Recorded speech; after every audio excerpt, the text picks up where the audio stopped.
नमस्कार मित्रांनो, मी विजय कदम आपल्या सर्वांचं एज्युकेटिव्ह इंडिया ग्रुपमध्ये स्वागत करतोय. या व्हिडिओच्या माध्यमातून जे आपलं कान आहे, म्हणजेच आपण जी ऐकण्याची आवाज जो आपण ऐकतो, आपल्या मेंदूपर्यंत त्याचे जे काही व्हायब्रेशन्स जातात, तर एक्झॅक्टली आपलं कान कशा पद्धतीने काम करतं, त्याच्याविषयी माहिती या व्हिडिओच्या माध्यमातून घ्यायची आहे. पूर्णपणे मराठीमध्ये आपल्याला याच्यामध्ये माहिती घ्यायची आहे, की ॲक्चुअली आपलं कान कशाप्रकारे काम करत आहे.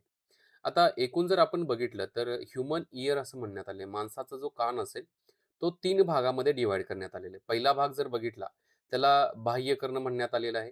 दुसरा भाग जो आहे तो मध्य कर्ण आहे आणि तिसरा भाग जो आहे तो अंतर्कर्ण आहे.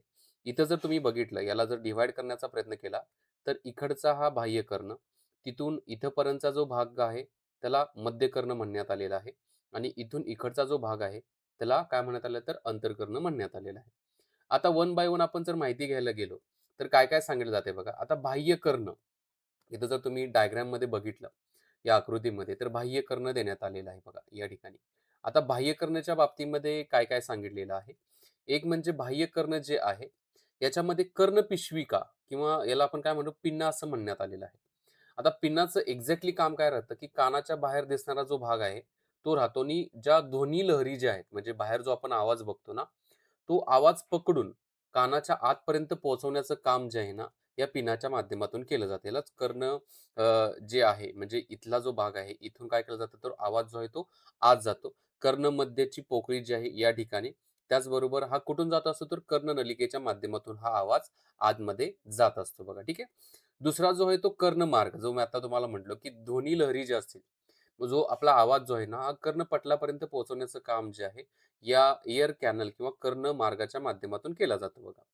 आणि या बाह्यकर्णामधील तिसरा महत्त्वाचा जो काही पार्ट आहे, तो आहे कर्णपटल. आता कर्णपटल जो आहे, त्याला पातळ पडदा असं म्हटला जातो. आता जो हा पातळ पडदा जो आहे, या ठिकाणी जर तुम्ही बघितलं कर्णपटलचा जो भाग आहे, या ठिकाणी.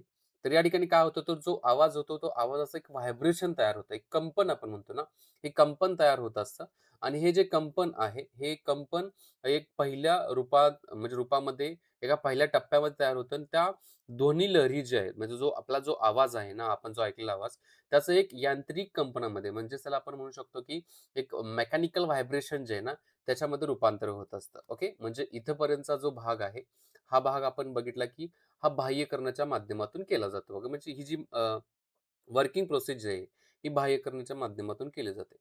त्याच्यानंतरचा जो नेक्स्ट जो भाग आहे तो मध्यकर्ण. याला मिडल इयर असं म्हणण्यात आलेलं आहे.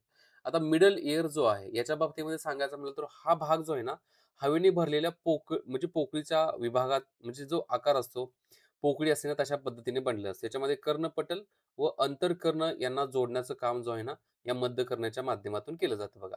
आता मध्यकर्णमध्ये एकूण 3 महत्त्वाचे काय येतात तर जे आपण हाडं म्हणू शकतो, तर ते येतात, पार्ट येतात बघा.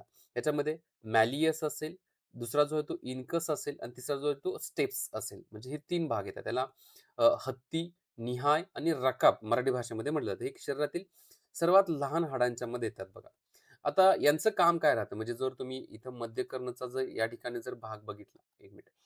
हा जो भाग या ठिकाणी देण्यात आलेला आहे, इथून इथपर्यंतचा. तर या भागामध्ये जर तुम्ही बघितलं, वाटल्यास मी मोठ्या ह्याच्यामध्ये इंडिकेट करतो. या ठिकाणी हा भाग जो आहे, इथून असा इथपर्यंतचा जो भाग आहे, हा मध्यकर्णचा भाग येतोय बघा. आता याच्यामधला जो पार्ट आहे, वर्किंग प्रोसेस काय राहते ते मी तुम्हाला सांगतो, की जे 3 छोटे-छोटे भाग सांगितला, तर ही 3 हाडे एकत्रित येऊन काय करतात, ध्वनी कंपनाचा जो आवाज जो आहे ना किंवा जे व्हायब्रेशन जे आहे, त्याला एम्प्लिफाय म्हणतो. तर हे वाढवण्याचे, कमी करण्याचं काम जे आहे ते यांच्या माध्यमातून केलं जातं. कुठलं-कुठलं? मॅलियस, इन्कस आणि स्टेप्स या तिन्हींच्या माध्यमातून केलं जातं बघा. आणि त्याच्यानंतर याच्यामध्ये युस्टेशियन नलिका, युस्टेशियन नलिका असं म्हणण्यात आलेलं आहे. मध्य कर्णाला घशाशी किंवा फॅरिक्स जोडण्याचं काम जे आहे ना, हे केलं जातं आणि याचं मुख्य काम काय, की दाब जो आहे, म्हणजे जे काही व्हायब्रेशन जे आहे ना, एका संतुलित लेव्हलमध्ये ठेवण्याचं काम जे आहे ना, याच्या माध्यमातून केलं जातं. कशाच्या माध्यमातून तर युस्टेशियन नलिकेच्या माध्यमातून केलं जातं. मराठीमध्ये थोडं याला कन्व्हर्ट करताना थोडा प्रॉब्लेम येतो, पण ठीक आहे. तर याच्या माध्यमातून केलं जातं बघा, ठीक आहे. त्याच्यानंतरचा नेक्स्ट जो पार्ट येत आहे, तो कुठला आहे तर अंतर्कर्णच्या बाबतीमध्ये म्हणजे हा जो भाग आहे, इथं देण्यात आलेला, या भागाच्या बाबतीमध्ये वर्किंग सांगण्यात आलेलं आहे. आता जे कर्ण किंवा इनर इयरच्या बाबतीमध्ये काय म्हणण्यात आलंय, की पहिला हा जो भाग आहे तो द्रव्याने भरलेला असतो बघा. म्हणजेच एक आपण लिक्विड फॉर्मॅटमध्ये या ठिकाणी काय असतं तर एक द्रव्य त्याच्यामध्ये असतं बघा. मग सर्वात जटिल म्हणजे सर्वात असा क्लिष्ट भाग आहे. याच्यामध्ये पण त्याचे 3 महत्त्वाचे पार्ट येत आहेत बघा. पहिला पार्ट जो आहे तो क्वालिया किंवा याला कर्णवर्त असं म्हणण्यात आलेलं आहे. आता इथं इथे जे मेन्शन करण्यात आलेलं असेल कर्णवर्त किंवा अर्धवर्तुळाकृती नलिका जे आहे, इथून आजचा जो भाग आहे कर्णशंकू, त्याच्यानंतर अंतर्कर्ण असेल, ग्रसिनी कर्ण नलिका जी आहे ना, इथं वर्किंग त्याचं एक्सप्लेन करण्यात आलेलं आहे. आता एक मी म्हणलो की कर्णवर्त. आता कर्णवर्त काय करतं तर शाखांसारखी एक गुंडाळलेली काय असते रचना असते बघा. या ठिकाणी जर तुम्ही बघितली, तर इथे तुम्हाला एक गुंडाळलेली रचना पाहायला भेटत आहे बघा. ओके. तरी कर्णशंकू आपण त्याला म्हणतो किंवा कर्णवर्त असं म्हणण्यात आली. यामध्ये काय असतं की हिअर सेल्स असतात म्हणजे श्रवण पेशी असतात बघा. ज्या इलेक्ट्रिकल इम्पल्समध्ये रूपांतरित होतात. म्हणजे ज्या कंपनांना विद्युत संकेताच्या माध्यमातून इलेक्ट्रिकल इम्पल्समध्ये याचं रूपांतर करण्याचं काम केलं जातं बघा. आणि त्यामुळे श्रवण नस जे आहे, हे संकेत नंतर श्रवण नस ऑडिटरी नर्व्हस जे आहेत ना, याच्याद्वारे मेंदूपर्यंत पोहोचवण्याचं याच्या थ्रू काम केलं जातं. ठीक आहे. म्हणजेच इथे तुम्ही बघितलं तर याच्या माध्यमातून कर्णशंकू, कर्णशंकूच्या नंतर हे अंतर्कर्ण द्रव्याच्या माध्यमातून ग्रसनी कर्णिका जे आहे याच्या माध्यमातून मेंदूपर्यंत पोहोचण्याचं काम याच्या थ्रू केलं जातं बघा. ठीक आहे. म्हणजे सिंपल भाषेमध्ये हे झालं कर्णवर्तच्या बाबतीमध्ये. त्याच्यानंतर व्हेस्टिब्ल्यू. आता व्हेस्टिब्ल्यू जे आहे ना, एक संतुलित ठेवणं, बॅलन्स ठेवण्याचं काम जे आहे ना, व्हेस्टिब्ल्यूच्या माध्यमातून केलं जातं. शरीराची स्थिती आपली झोपलेली असेल, उभा असेल, वाकलेली असेल, तर त्यावेळेला या व्हेस्टिब्ल्यूचा वापर केला जातो बघा. नंतर अर्धवर्तुळाकार नलिका जी आहे ना, ही 3 वर्तुळाकार नळ्या असतात बघा.